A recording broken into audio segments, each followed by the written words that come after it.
Vela Toldot Yitzchak ben Avram Holy is Yitzchak. These are the offspring of Yitzchak, the son of Avram. Avram gave birth to Yitzchak. Obviously, the first question is, why would the Torah repeat that Avram gave birth to Yitzchak? Yeah, we know that Avram gave birth to Yitzchak. We've been with the story the whole time, so why does the Torah repeat that? Avram Holy is Yitzchak. If you look at Rashi, Rashi says Avram Holy is Yitzchak is the top line of Rashi, second towards the end of the top line, right column. Avram Holy is Yitzchak.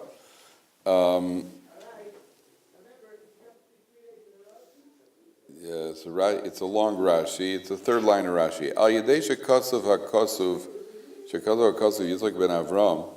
Because it says Yitzchak is the son of Avram, who's Kak Lomar needed to tell us Avram Holy is Yitzchak? Why? Lefi Shehayu Leitzanei Ador Omrim. The skeptics, the cynics of the generation said, Me Avi Melech Nisabra Sarah. Sarah became pregnant from Avi Melech. She was taken by Avi Melech. Woman didn't have children with her husband for 90 years.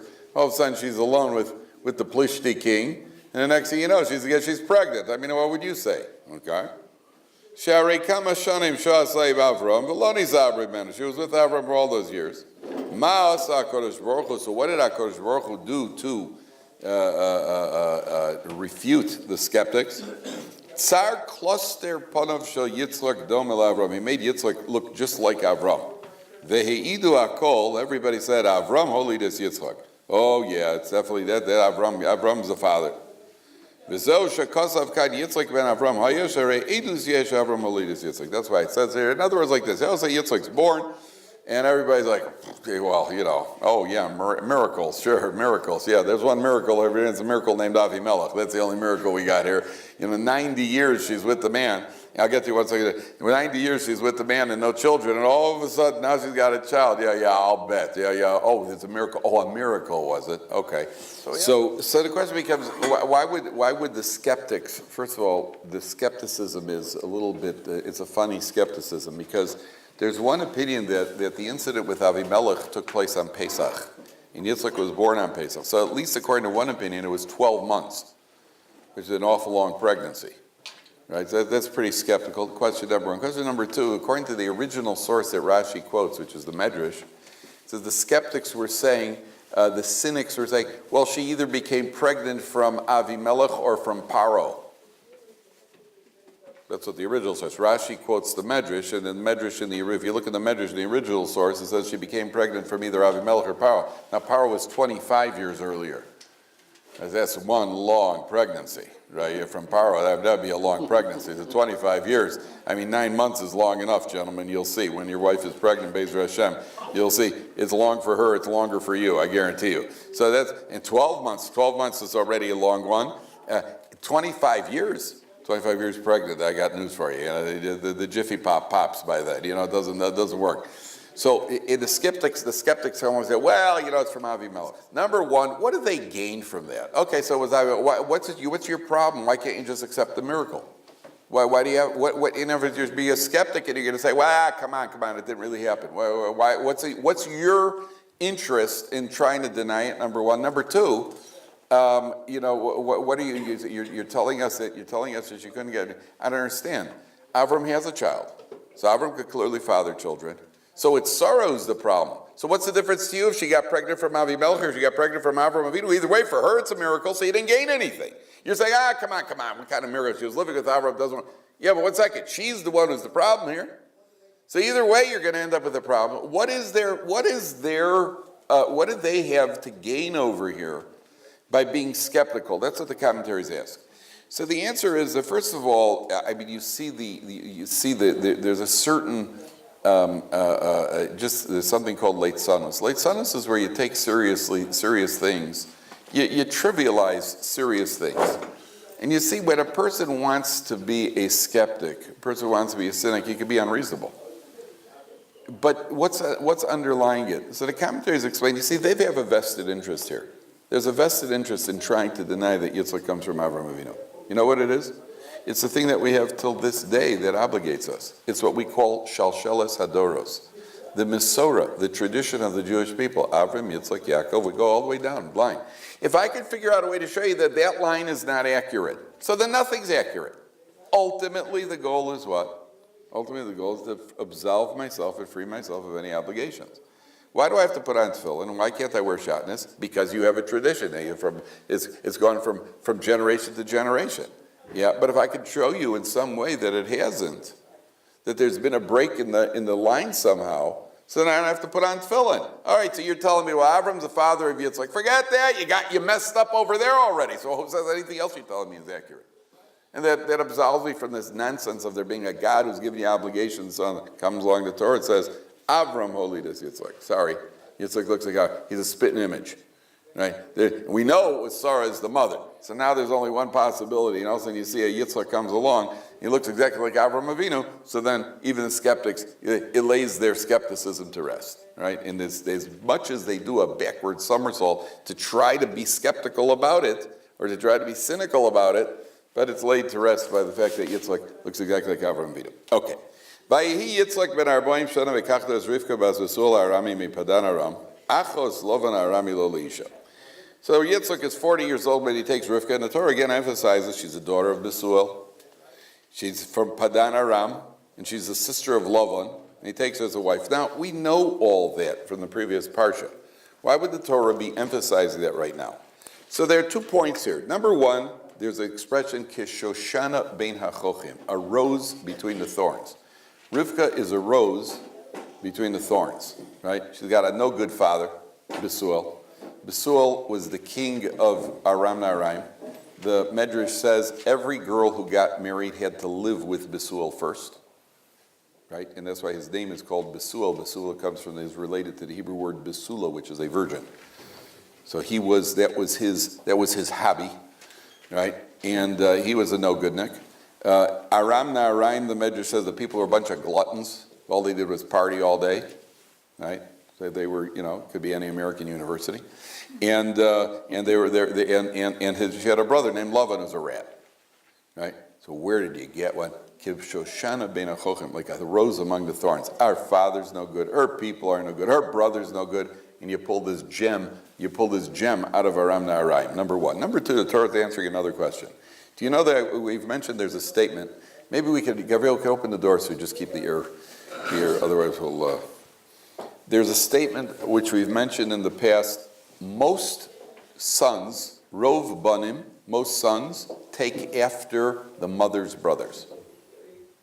It's a very amazing thing. Most brothers, the way the Gemara puts it is the sons resemble the mother's brothers. Now, resemble could refer to the physical resemblance, but we don't really care about the physical as much as their nature, their personality is very much like the mother's brothers. And there's a logical reason for that. Why? Because the mother was raised with her brothers. So she's got her, and who raises the children the most?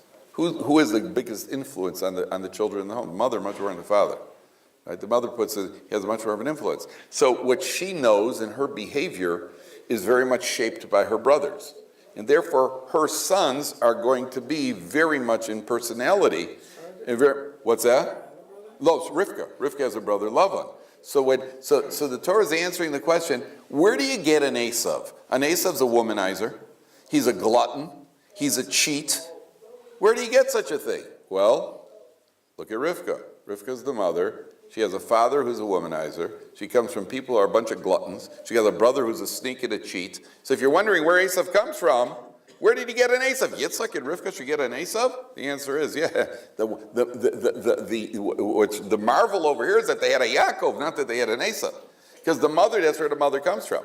And it's true, by the way. When you look around in families, if you just think, obviously each child has some of the mother and some of the father in him, personality-wise. But if you look at children, if you look at they have uncles on both sides, the children, the boys especially, are generally going to be more like, if you had to rate them, you're going to rate them much more like the mother's brothers. And I have four boys. 3 of them for sure are like my wife's brothers, and one of them's a little bit more about my side of the family.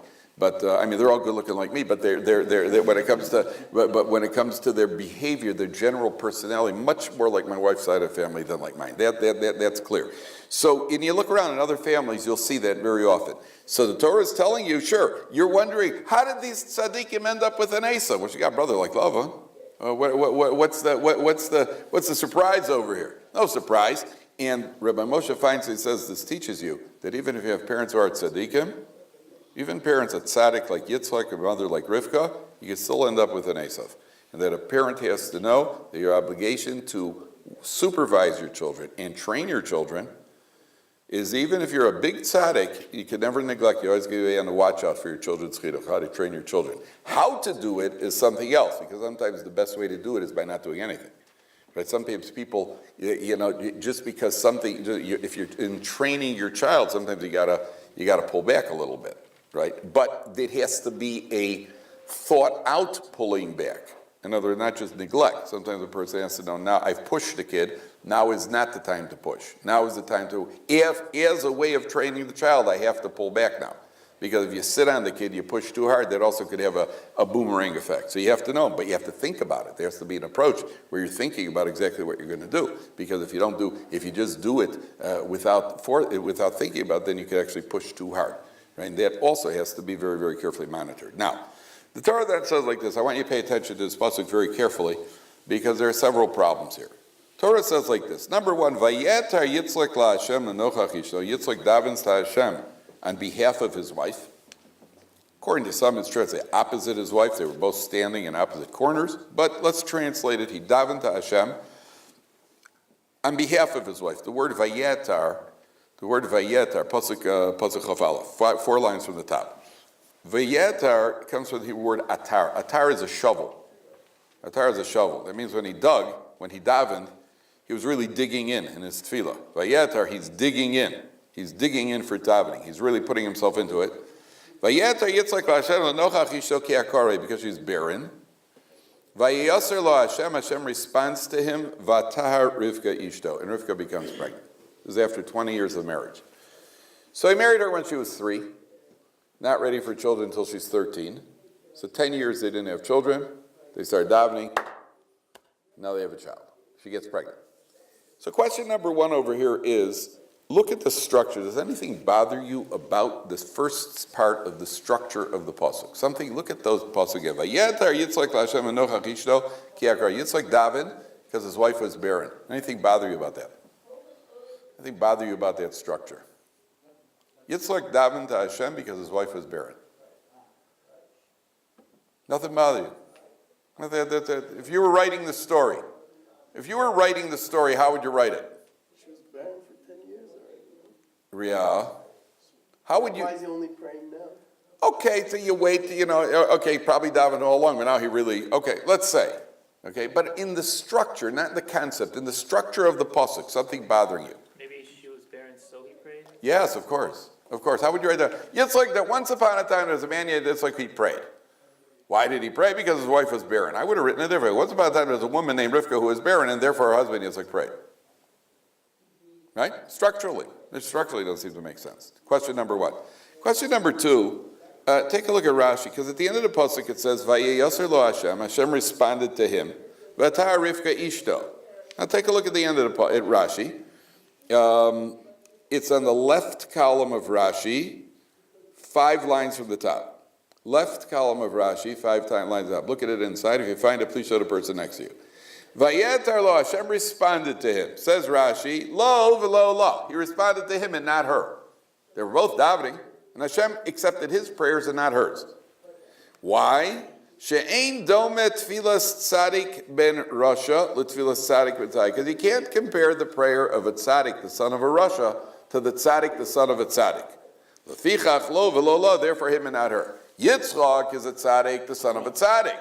Rivka is a tzaddikis. Okay, he uses tzaddik in the masculine form, but it means she's a tzaddikis, her father is a Rasha. So you can't compare the 2 prayers, therefore Yitzchak's prayer is answered.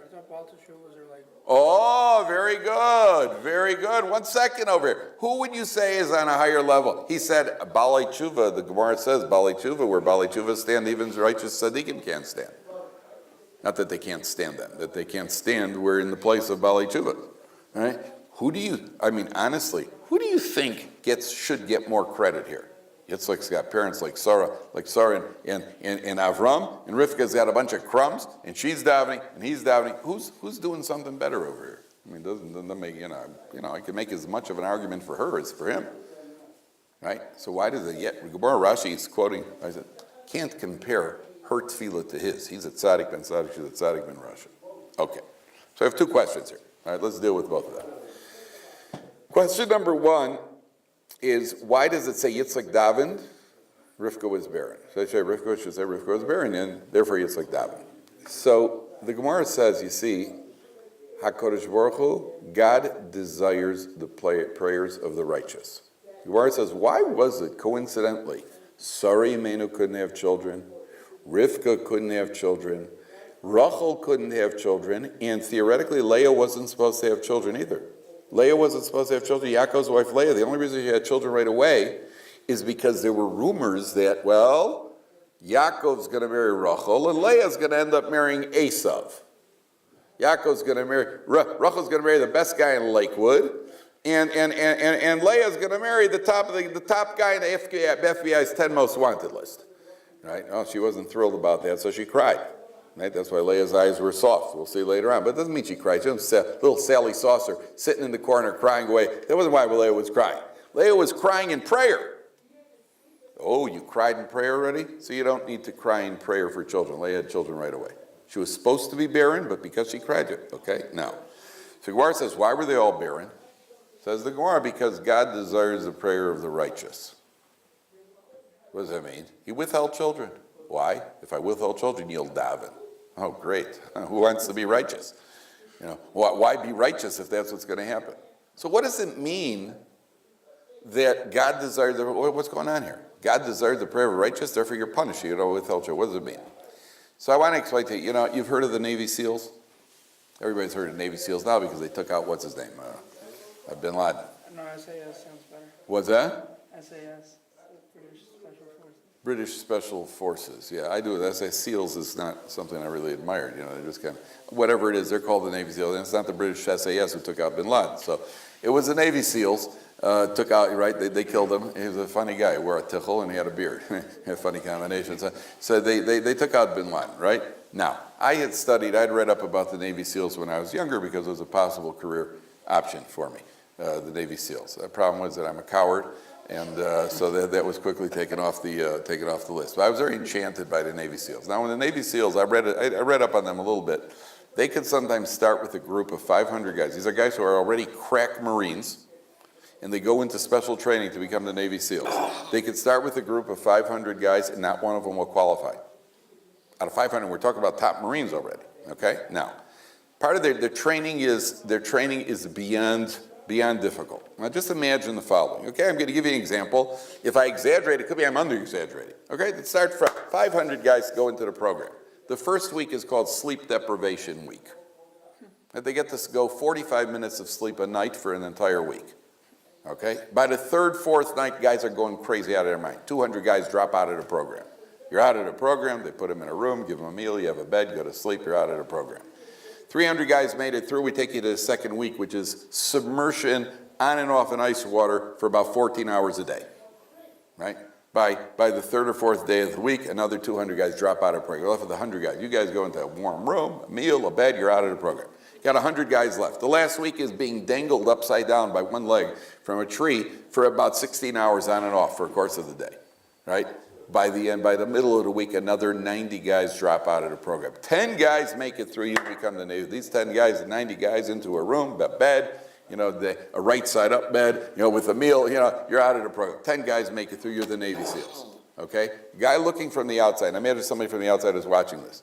So he comes from the outside, and he takes a look and he says, hey, what's going on here? 200 guys dropped out of sleep deprivation week. And what do they get? They get a bed and they get a meal. These guys who made it through, what do they? You get ice water. And then more guys drop out and you get to be dangled. Doesn't make sense. It's exactly the opposite of what you should be rewarded, not punished. What's the answer? The answer is there are certain things in life where you need to qualify to get to the next level. If you try to make the football team and they cut you, then you could go sit down and have a good meal. You made it onto the squad, good. Start running through tires, right? And after you run through the tires, then you got to go push and get hit by a bigger guy than yourself, right? Because you qualified to get through. Guys fighting to get into medical school. You didn't make it into medical school? Okay, because you could be a rabbi at Or Sameach, right? You made it, you got into medical school, now you're going to work like you've never worked before in your life. So you qualified and now you get punished? Doesn't make any sense. The answer is that in life, if you want to get to the next level, call it prestige, honor, financial reward, whatever it is, you got to work harder. I've given you the privilege to go on to work harder. It's a privilege to get into medical school, right? I've given you the privilege to work harder. You've got the privilege of going on to the next week of challenge and eventually the privilege of becoming a Navy SEAL. So it says, the tzaddikim, they wrote, what's the greatest source of good in the world? God is good. And God wants to give you that good. How does he give you the good? It draws you closer. You've earned the privilege to be drawn closer to God. You're a tzaddik, I'm going to draw you closer. You know how God draws you closer? He withholds what you want. That's going to force you to pray. You're davening your kishkis out. And when you daven, then you're going to get closer to HaKadosh Baruch Hu. The withholding is for your benefit, because I'm going to give you something that's better than anything you'd possibly have. I'm going to draw you even closer. You're going to daven, and you're going to create a connection that you wouldn't have created otherwise. And then in the end, you're going to get your children. So HaKadosh Baruch Hu desires the prayer of the righteous, means I'll give you the opportunity now to come closer. So the Torah is telling you over here, you missed the subject, gentlemen. What was the subject of the story over here? What's the point of the story? You thought the point of the story is about Rivka being barren. That's not the point of the story. The point of the story is Yitzchak daven. That's the name of the story. Why did he daven? Because Rivka was barren. Not Rivka was barren and therefore Yitzchak daven. What's the point? What's the Torah want to communicate here? The Torah wants to communicate something about davening. You thought that the story was all about having children. The story is about Yitzchak davening. Yitzchak davened. That's the name of our story. Why did Yitzchak daven? Because his wife Rivka was barren. Number one. Number two, so how do you answer the question of why is his prayer worth more than another prayer, worth more than her prayer? Let me ask you a question. I'll let you lay down a bet. Now you're a betting man? Any of you betting men? I'll let you make a wager here. You walk into a shul. I think I've used this example before. You walk into a shul, there are two guys in the shul davening.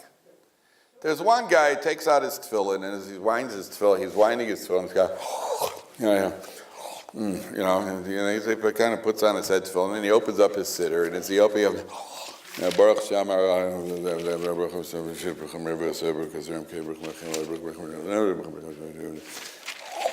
okay, that's the first guy.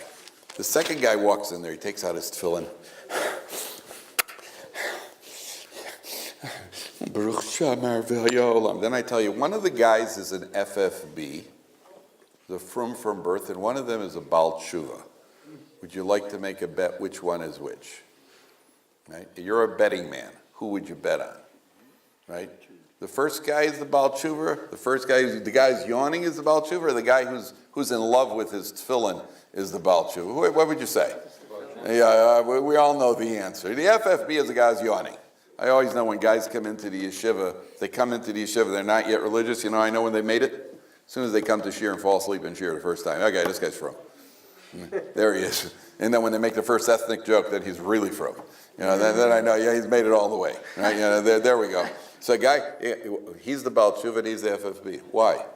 Why is that? Why is that? Why? And you all knew it. Why is that? You know, the answer is a very deep psychological insight into human nature. There's a statement in the Gemara, atikta kashya mechadata. To relearn something that you've learned is harder than to learn something new. When you have something new subject matter, you really apply yourself. To apply yourself to relearn something that you think you know and understand is very hard. I think I know it anyway. So, I may review it, but it's not going to get that same enthusiasm. But when I get to a new section, wow, this is it. I never learned this before. Then you're much more connected. Okay? Now, what happens to the FFB? Which I told you could mean either from birth or fractured from birth, depending on who we're talking about. But we'll call him a from birth. So the from birth, could be the two coexist, by the way. Sure. So the from birth, he's been doing it all along. Okay, big deal. I'll put on my tefillin again. I'm putting on, I'm davening again. And I'm shaking a lulav and an esrog again. And everything is again. Okay, yeah, I do it, but it's difficult to muster up that enthusiasm. On the other hand, therefore, the Baal Tshuva, it's all new. It's all new. Wow, it's all new. But it's what? It's all new, but it's more than that. It's more than just being new. Deep down inside, let me ask you a question. You go to a hospital, and you see nurses and you see volunteers. Who seems to be doing things with more enthusiasm most of the time in a hospital? Picture a hospital there, nurses and volunteers. Huh? Volunteers. Why is that? They do them because they like A volunteer, when somebody volunteers, you can feel very noble. You feel very noble. I told you, that's why there's a difference between doing the dishes for your wife without being asked and doing the dishes for your wife after you've been asked. What's the difference? Imagine you're going, husband is walking towards the sink. Motzei Shabbos, he's going to surprise her. He's going to scrub all those pots. He's going to wash all those dishes. And he walks towards the sink. She's going to be so pleased. And as he approaches the sink, he hears her voice from the other room. Daniel, can you please do the dishes? I'll use the example name, Daniel. Daniel, can you please do the dishes? All right, what happens at that moment? Just let out all the air out of your sails. Why? Why? Imagine a wife, she's going to surprise her husband. She's going to make him a fresh apple pie when he comes home from work. She can't wait. He's leaving the house, and just as he walks out, he says, okay, have a great day. By the way, maybe you can make me an apple pie tonight when I come home. I just let all the wind out of the sails. Why? Why? Because you went from being a volunteer to something that you have to do. When you have to do it, what I try is I got to do it. Nobody likes being told what to do. When you're a volunteer, you get to feel that I'm one of the tzaddikim of the generation. I'm volunteering. I'm a volunteer in the hospital. See, I walk through the halls and I sing to all the sick patients. La la la. Oh, get her, quiet her down, will you? I'm dying. You come through the hall. You go through the hall, making everybody happy. I'm a volunteer. Terrific. Wonderful. Right. So what happens is an FFB feels I got to do this. The Baal Tshuva often feels nobody could blame me if at 25 years old I finally discovered this. I'm volunteering. I'll do God a favor and put on tefillin. Since I'm a volunteer, I do it with greater enthusiasm. So come along the commentary and say, you know what? You got two people who are adopting with all their hearts.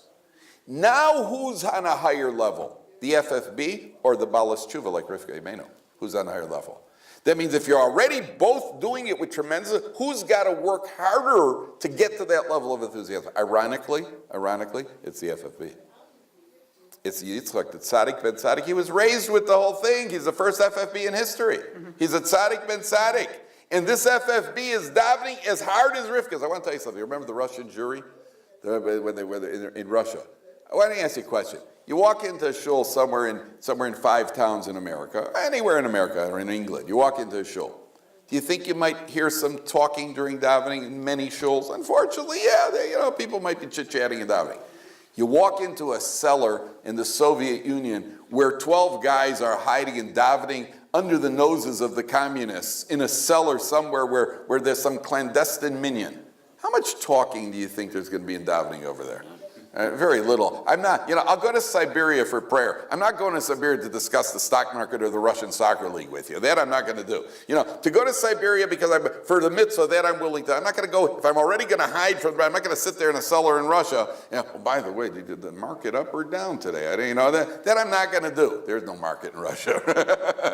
Okay. There's no soccer league either. What do you understand? When it's something that you really care, so a Rivka pulls herself out from Lavan and Besuel. Of course, Rivka's going to do it. We take no credit away from her.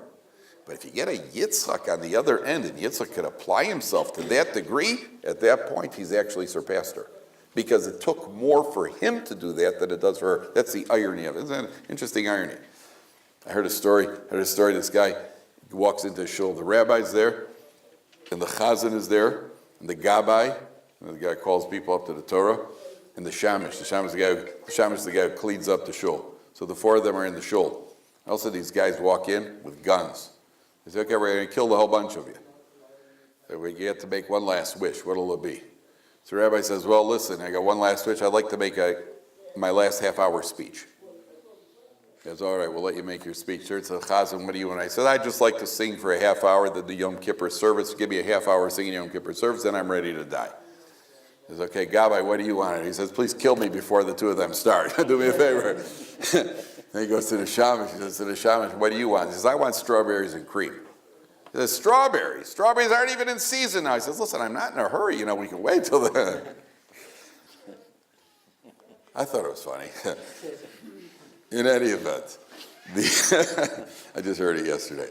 Okay, so they daven and Rivka gets pregnant. Vayisrotzetzu habanim b'kirba, the children are jumping around in her stomach.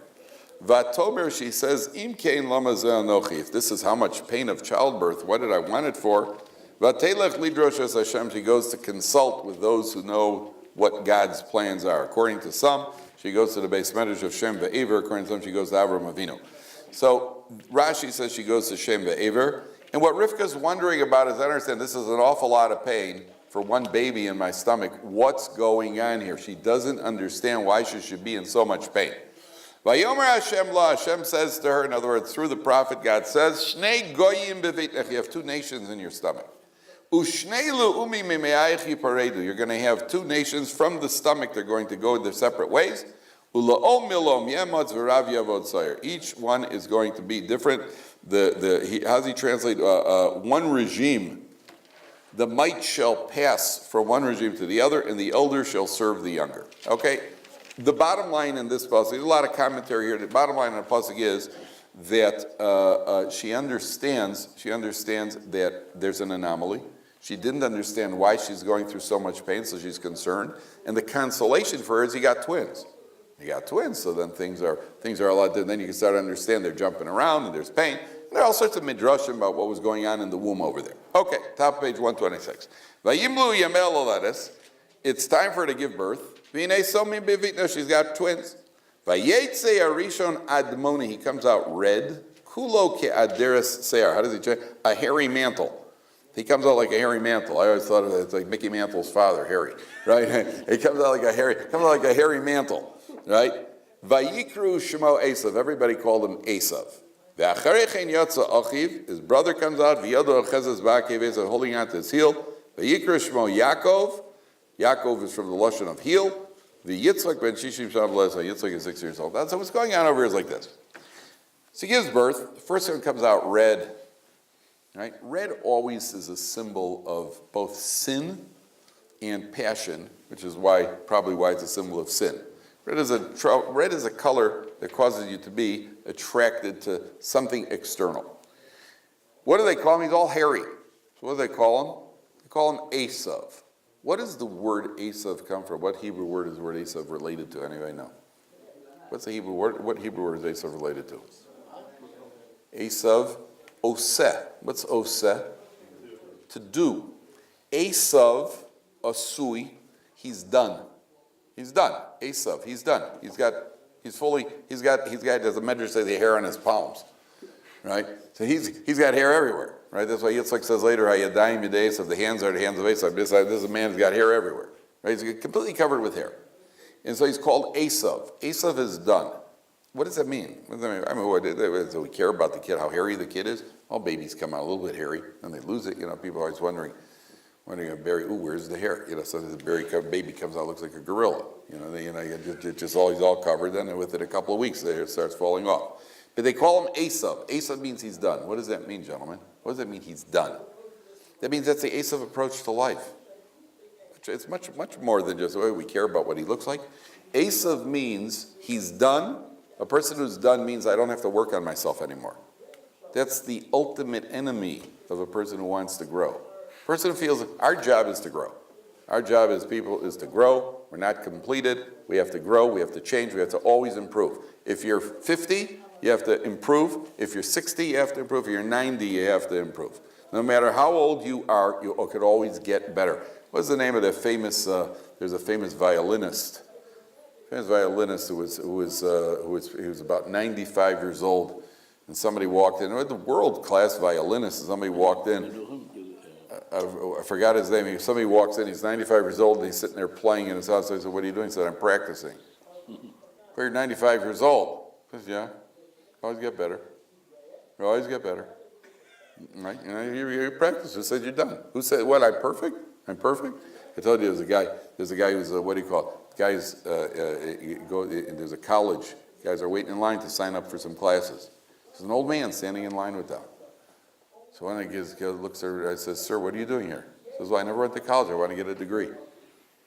He says, how old are you? I'm 73. He says, it's going to take you 4 years to get a degree. I mean, by the time you graduate, you're going to be 77. He says, yeah, but in 4 years, I'm going to be 77 anyway. May as well have a degree. Okay? I mean, what, if at a certain age, that's it, no more growth, I'm done, I'm perfect. You know, I'm complete, I've done my job. You do your job when you're horizontal, that's when the job is done. Right? Job ain't done until you're horizontal. So you got another day of life, improve. Daven better, learn better, be a nicer person. You never get there. Esav, I'm done. I'm completed. I'm complete, I'm perfect. That's exactly the description of Esav. The second one is Yaakov. Why is Yaakov holding on to his heel? Yaakov's holding on to his heel, almost looks like he's trying to restrain him. Almost trying to look like he's saying, I want to tell you something very deep here. One of the commentaries says that Yaakov, even in the womb, was considerate. So he figured if his mother's womb is already open, one baby's being born, he'll make it easy for her. He'll just hitch on, and they'll both come out together, make it easier for his mother. Okay, then you got into the whole discussion about whether a baby has some sort of sense of, knows what's going on. Okay, but it's an indication of a personality. But I heard a very deep idea here. Yitzchak, we're going to find out later, he has a little trouble identifying which son is which, right? Yitzchak doesn't know which son, which is the good one, which is the bad one, where's the potential. So somebody once said, when is the last time, whether he saw it or heard about it, Yitzchak hears there's a hand on a foot over here. Yaakov's hand is on Esav's foot. When's the last time Yitzchak heard anything about a hand on a foot? At the Akedah, very good. You know what Akedah means? When they bound a sacrifice, let's say they were going to shech the sheep, they didn't tie the front feet together and the back feet together. You took one, Akedah means you take the front foot and the back foot and you tie them together, and you take the front foot and the back hand and tie it together. That's an Akedah. When Avram Avinu binds Yitzchak, that's how he bound him. How did he bind him? You don't bind him like this and bind the feet together. You bind the hand to the foot, that's binding. That's being bound. Being bound. So with Yitzchak's mind, a hand on a foot represents what? Represents the highest form of serving God. Because the last time there was a hand on the foot was his own hand on his own foot at the Akedah. So when Yitzchak is told, ooh, there's a hand on a foot over here, what does that make Yitzchak think? Ooh, what I did alone, there's going to be a partnership over here. The two of them together are going to have a partnership to serve God at the highest level. Which was true. Esav had that potential. Esav would have been the man of the world, while Yaakov becomes the yeshiva bacher who sits and learns. They would have, the Yisachar-Zvulun relationship, Yisachar learns, Zvulun supports him. Esav and Yaakov would have had that relationship. Esav would have been the man of the world, the hunter, and he would have supported Yaakov, and in a certain way he's at a higher level. Because you got to be a very higher level to be living in the material world and not have your level deteriorate. And that's why in a husband-wife relationship, the man learns what his wife does. She's running the physical world because she's on a higher level. I had to say that. It's on film. But it's true. We could trust her in the material world. We can't trust ourselves. So she's in the physical world. That would have been Esav's role. Esav messes up, and therefore Esav ends up a no goodnik. But the potential was there to have a partnership of hand on foot, which is a way of serving God, just like Yitzchak served the Akedah. All right, we'll see you tomorrow.